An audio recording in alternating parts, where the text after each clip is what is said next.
Beneath a crystal chandelier, Serena, heiress to the Saihara Empire, addressed her guests with a victor's smile, introducing an auction like no other. Her attendant, Kaito, would be tonight's prize. For 10 years, he's been my shadow, silent, obedient. Now, for one night, one of you can own that devotion. Shall we start the bidding? The auctioneer raised his gavel, and a ripple of laughter spread through the crowd. Then, just as the gavel began to fall, a low voice cut through the noise. Enough. What did you say? Did he just speak? The room fell into a stunned hush, as if the entire decade of silence had coalesced into that single word. But to understand why, one must return to the beginning.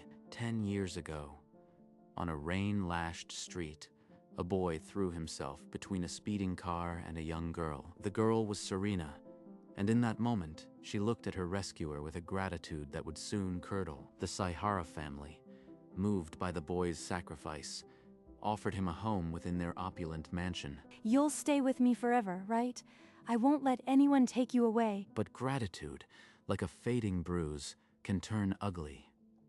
The girl who once looked at him with stars in her eyes began to see only a tool. Kaito, bring my tea. And make sure it's exactly the right temperature. The guest room was replaced with a servant's cot. The thank yous became orders. Remember, you owe me your life. Everything you are belongs to me. Is this what it means to be saved? From today, you will address me as your mistress. No more Serena. For 3,650 days, he would carry trays, mop floors, and swallow his pride. For now, he simply bowed his head and obeyed, not knowing that one day, a single word would set him free. Days blurred into years, each one a mirror of the last. Kaito's uniform became a second skin, and his silence a shield. Kaito, dance for us. Show my guests how well my little puppet moves. Look at him, so obedient. He'd probably lick the floor if you asked. One more laugh. Just one more, and I might disappear. Later, as he scrubbed the marble floor, a heel ground into his knuckles. An accident, she called it. Oops, clumsy me. You should be more careful where you put your hands. At a party that evening, she accidentally spilled wine and made him clean it with his bare hands while guests watched. This is what he's good for. A tool that doesn't break, no matter how much you use it. They see a servant, a toy. Is there anything left underneath? But beneath the bowed head, something refused to die. A spark that would one day ignite. Passing the old dojo on a delivery, Kaito paused. An elderly man was practicing a fluid kata alone in the courtyard, his movements like poetry. The man noticed him and beckoned. You watch with hungry eyes. Have you trained? The directness startled Kaito. He had never held a real Bakken. But he stepped forward. The master tossed him a wooden sword and nodded. Kaito swung, and for the first time in years, he felt his body obey not a command, but a will. The master's eyes gleamed.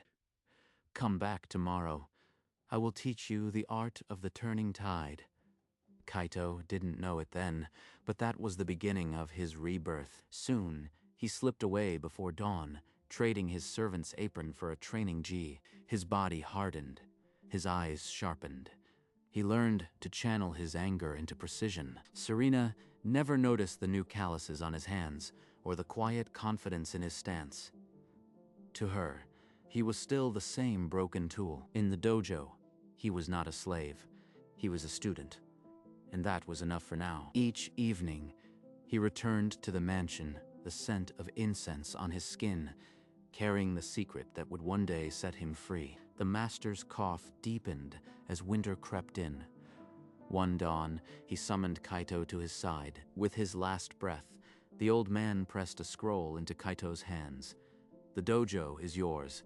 Let it be your foundation. This trust, it's heavier than any burden I've ever carried. That night, Kaito hid the scroll beneath his servant's cot. The dojo was now his, but he couldn't risk Serena discovering it. He started slipping into the library after his chores, devouring books on commerce and negotiation. Wealth was the true weapon. If I ever want to stand against her, I need more than just a dojo. I need allies. I need influence. By chance, he heard of a startup looking to disrupt Serena's family empire. A man named Takeshi, known for ruthless ambition. Kaito sought him out in secret.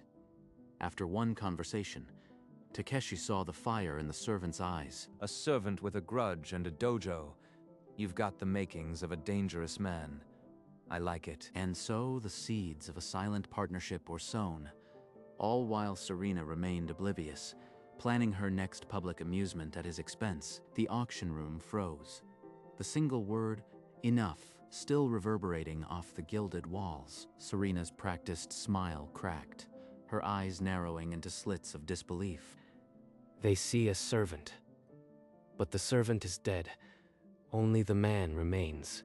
The auctioneer's gavel trembled midair, his eyes darting to Serena for a cue. You forget your place, Kaito. One word won't undo 10 years of ownership. Kaito didn't flinch. He held her gaze as if seeing her for the first time in 10 years. This isn't funny anymore. Make him stop, Serena. She still thinks this is a joke. But I've been writing this punchline for years. The guests shifted in their seats, the elegant auction suddenly tasting like ash. And then Kaito took a step forward, not as a servant, but as the master of his own fate, ready to tear down the throne. Kaito's voice was eerily calm as he began his indictment, each syllable carving wounds into the silence. For 3,650 days, you made me your pet. You made me walk on broken glass to amuse your guests. A collective breath caught in throats. Even the chandelier's crystals seemed to stop quivering. You had me eat from a dog's bowl because I once glanced at you too long. Your friends laughed. I still taste the metal. Serena's fingers dug into her palm, drawing blood. She didn't notice. Every spilled drink, every clumsy me, I cleaned with bare hands while you mocked me. The auctioneer set his gavel down with a clatter that echoed through the hall. 10 years. You never once saw a person. You saw a tool. And tonight, you tried to auction that tool. Whispers surged. Is he lying? Look at her face. The denial was futile. The denial was futile. Kaito paused, his chest rising with a breath he'd held for a decade. The worst was over. But he was not finished. While you were laughing, I was building. An old master left me his dojo. I've been training champions. He reached into his jacket and pulled out a folded deed, crisp and official. And I didn't stop there. I've partnered with Takeshi, your family's biggest rival. The revelation crashed through the room like a wave, reshaping everything they thought they knew. Serena's face drained of color. She whispered something that died on her lips. I am not your servant. I haven't been for a long time. Tonight, I am walking out of here, a free man. He turned toward the exit. Every pair of eyes in the room fixed on his back. No one moved. Even Yuki shrank back, her champagne flute trembling. You wanted an alpha? Here I am. And I am taking back every minute you stole. With that, he walked away, his footsteps echoing a freedom that had been 10 years deferred. As he passed the frozen Serena, her twisted expression melted into a stunned silence. 10 years of filth, gone in the space of a few steps. In the grand foyer, he paused. His reflection in the polished marble looked like a stranger, a free man. This collar was the first gift you gave me, the last chain I'll ever wear. He unclasped the metal collar and let it fall. The clang echoed against the silent walls. I wonder how long before she realizes I am not coming back. The night air hit his face as he pushed open the iron gate, the mansion shrinking behind him. For the first time in 3,650 days, the stars aren't mocking me. He walked into the darkness, not as a runaway, but as a man who finally understood his worth. Behind him, the empire of his tormentors stood still, but ahead, only possibility. In the master bedroom, Serena lay rigid, The sheets twisted around her like a shroud. Sleep refused to come. How dare he, that ungrateful wretch. After everything I've given him, he dares to walk away. She snatched her phone and dialed Kaito's number, the one she'd never bothered to save as a contact. Pick up, you coward. You can't just ignore me. The screen flashed. This number has blocked you. She stared at it, uncomprehending. He blocked me? Me?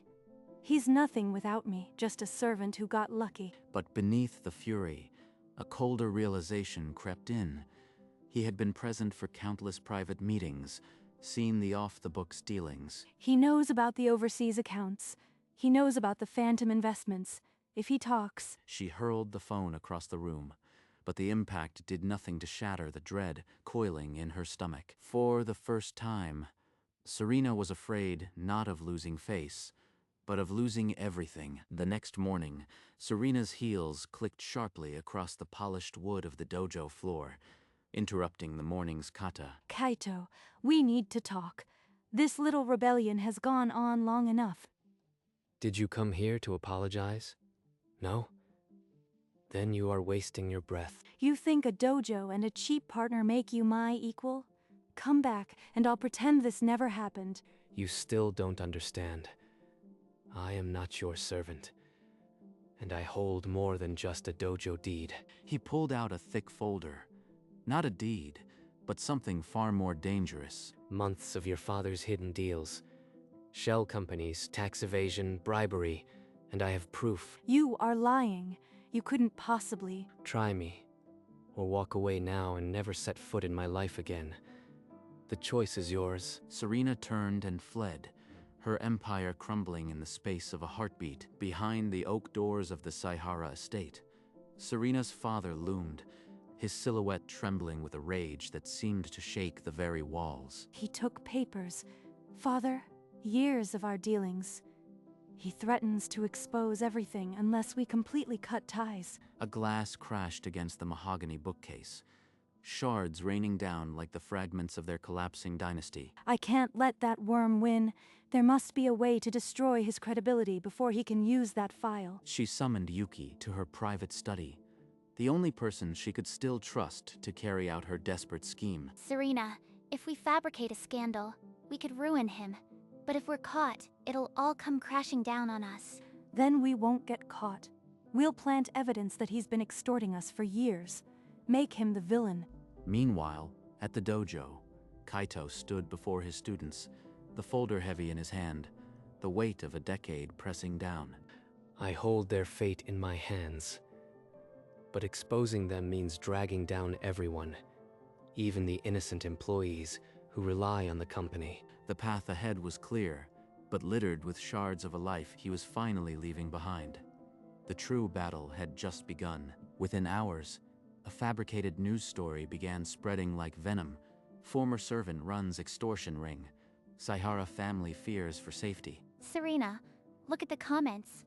People are already turning on him. But if he finds out we planted this... He won't find out. By the time he tries to refute it, we'll have buried him under a mountain of fake evidence.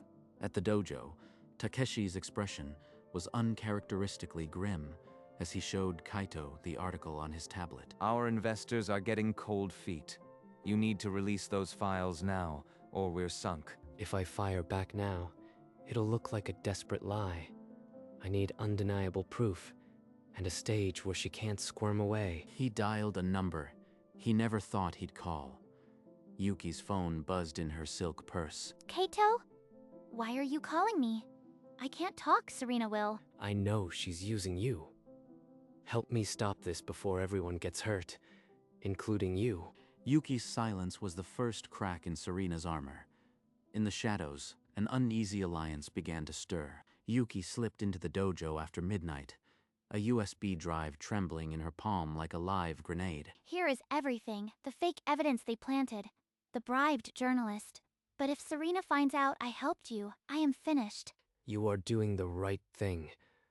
With this, I can prove she fabricated the scandal, but I need a public stage to present it. He spread the documents across the dojo floor, piecing together the evidence like a martial kata. The Saihara Charity Gala is in 2 days. If I walk in there and expose her, it'll be a spectacle. But one false move and my reputation dies. Kaito, this is suicide. They'll crucify you in the media before you even speak. We should leak it anonymously. Anonymous leaks get buried. I need to face her directly. Show everyone the truth. I've been a shadow for 10 years. No more hiding. His fist clenched. The same hand that once held a servant's collar, now gripping the keys to an empire's downfall. If I lose everything, the dojo, the partnership, at least I'll stand free. That's worth any price. The die was cast. He would walk into the lion's den, armed only with the truth. The gala awaited. The gala's champagne sparkled. But a lie poisoned the air. Serena clutched the microphone, her rehearsed sorrow fooling no one who knew the truth. Our trusted attendant of 10 years turned out to be a blackmailer. He threatened to ruin us unless we paid him an unimaginable sum. The grand doors swung open. Gasps rippled as Kaito strode in. No longer a servant, but an avenging specter. You are not welcome here. Security, remove this trespasser immediately. I am here to correct your narrative. Tonight, everyone will see what the Saihara family truly hides. You have no proof, just the ramblings of a delusional servant. Every lie you told, every crime your family committed, I have documented, and I am about to share it with the world. The room plunged into a suffocating silence. Cameras flashed, reporters scribbling furiously. This is it. Once I open this folder, there's no going back. The dojo, the partnership, all could be lost. But truth was the only weapon he'd ever needed. Kaito opened the folder, and the first damning page caught the light.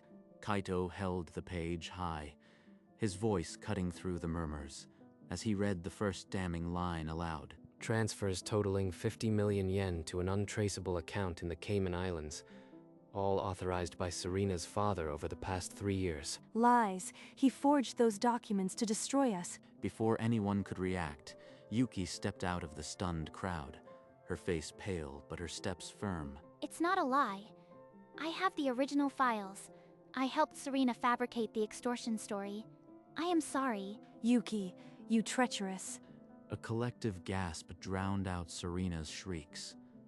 The security guards exchanged uncertain glances, their hands frozen at their sides. Every sponsor who backed the dojo is watching. If they pull out, years of work vanish. But if I back down now, she'll bury the truth forever. And here is the bribery ledger. Names, dates, amounts, every official your family bought for permits and leniency. He placed the bribery ledger on the podium, its pages fanning open under the chandelier light. The last illusion of the Saihara dynasty shattered in utter silence. The double doors crashed open. Serena's father stormed in, his face a thunderhead of rage, but his voice was drowned by the click of cameras. Father, stop them. They're lying, all of them. Kaito, my sources say the Yakuza are involved. If you don't leave now, you won't make it out of this place alive. The dojo is already suffering. If I die here, everything ends.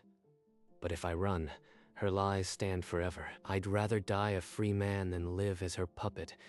Leave if you must, Takeshi, but I am seeing this through. Kaito, please. I'll give you anything. Money, power. The dojo can be yours free and clear. Just stop this. You still think this is about things. 10 years I served you, and you never once said my name without a sneer. It ends tonight. His phone buzzed with a cascade of messages. Sponsors pulling their support, the dojo's future collapsing. Kaito silenced it without a glance. The police are outside. It's over, Serena. Let him go. The first siren wailed in the distance. Kaito stood firm, the weight of his sacrifice settling on his shoulders, but his gaze never wavered. Police flooded the ballroom. Handcuffs clicked around Serena's wrists as she screamed his name, not as a command, but a plea for mercy that no longer existed. Kaito, you can't do this. After everything I gave you, please, just one more chance. She's still begging, but her words feel like ash. I thought this would taste like victory. Instead, it's just quiet. He walked out of the gala alone, the sirens fading behind him. The city lights stretched ahead, indifferent to his triumph. For 10 years, I dreamed of this moment. But the anger that fueled me is gone. What's left? He returned to the dojo at dawn, the wooden floors cold beneath his feet. A single photo of the old master hung on the wall. Sensei, you told me the dojo was my foundation. I thought revenge was the roof, but true power was never about breaking her. It was about building myself. News of the Saihara collapse filled every screen, but Kaito didn't read it. He had students to teach. The empire that once owned him was dust, but Kaito had already found his empire, one built not on servitude, but on the strength he'd forged in the shadows. As the sun rose over the city, he bowed to the dojo's entrance, not in submission, but in thanks. The Alpha had risen, and he needed no one's permission to stand. The morning news replaced her mugshot with his face, the servant who exposed a dynasty's rot. The dojo's phone began to ring. Kaito, the sponsors are calling back. They saw the truth. Your dojo isn't just saved, it's set to thrive. I didn't do it for them, but if the dojo can grow, I'll take the help. Yuki arrived with the morning rain, her umbrella forgotten, guilt written in the tears she didn't wipe away. I don't expect forgiveness, Kaito, but I want to help rebuild. Whatever you need. You already helped when you stood up. That took more courage than staying silent. They bowed to each other, not as master and servant, but as equals carrying different weights. Takeshi laid out new contracts on the table. The dojo expanding into the empire's own neighborhood. A quiet coup. True power isn't in crushing enemies. It's in building a home that no one can take away. The dojo buzzed with life, its walls no longer a refuge for one, but a foundation for many. Kaito stood at its heart. Finally, at peace, Kaito knelt beside a young student, adjusting her stance with a gentleness that surprised even himself. The old master's methods lived on in his hands. He'd say, a warrior's greatest strength is not the fist, but the heart that guides it. I finally understand. Yuki now managed the dojo's accounts, her once manicured hands covered in ink. She had found a different kind of service. The Saihara estate is being liquidated. Our consortium can acquire their old headquarters, a symbol of what you've overcome. Number. Let someone else take that building. I've already taken back my life. That's enough. That evening, he walked to the old graveyard where the master rested, the city's noise fading behind him. Sensei, you once said, the tide turns for those who wait. I waited 10 years, and now the current carries only peace. He rose and turned to face the city below, its lights glittering like the stars he once thought mocked him. 3,650 days. Not chains, but lessons. Not a prison, but a forge. I am not what she made me. I am what I chose to become. As the first ray of dawn touched the horizon, Kaito walked forward, not away from anything, but toward the life he had earned. Months passed, and the dojo's name became synonymous with integrity, not vengeance. Students came not for revenge, but for the quiet strength they saw in their sensei. I used to count the days I suffered. Now, I count the students who walk through these doors. The smallest student tugged his sleeve. Sensei, will I be as strong as you one day? Strength isn't about never falling. It's about standing back up, every single time. He found himself at the hilltop again, the city sprawling beneath a gentle twilight.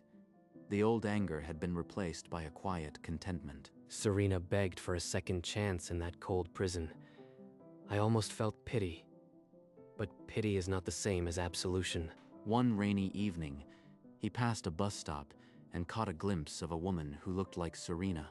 Shoulders hunched, eyes hollow, but she didn't see him. The woman who owned me for 10 years is now a shadow in the rain. And I feel nothing.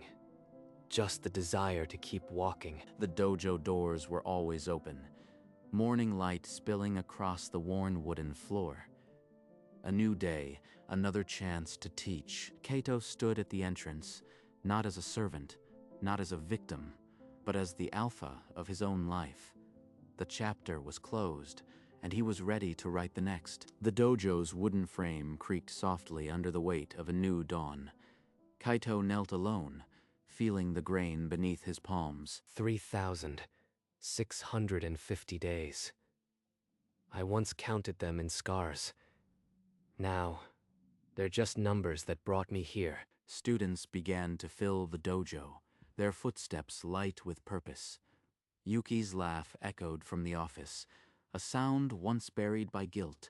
This is my empire, not built on fear, but on the choice to stand up, again and again. Later, he walked the familiar hilltop path, the city below waking to a life he no longer sought to escape. She once said I belonged to her, but I was never hers. The only person who could ever own me was the man I feared to become. And that man, the alpha forged in silence and pain, now stood unshaken, the reins of his life finally in his own hands. So this is freedom. Not the absence of chains, but the presence of purpose. As the sun crowned the horizon, Kaito turned back toward the dojo, not to return, but to begin again. For 3,650 days, he was her slave. Then he snapped. Now, he was simply the alpha, and true power had never needed her permission.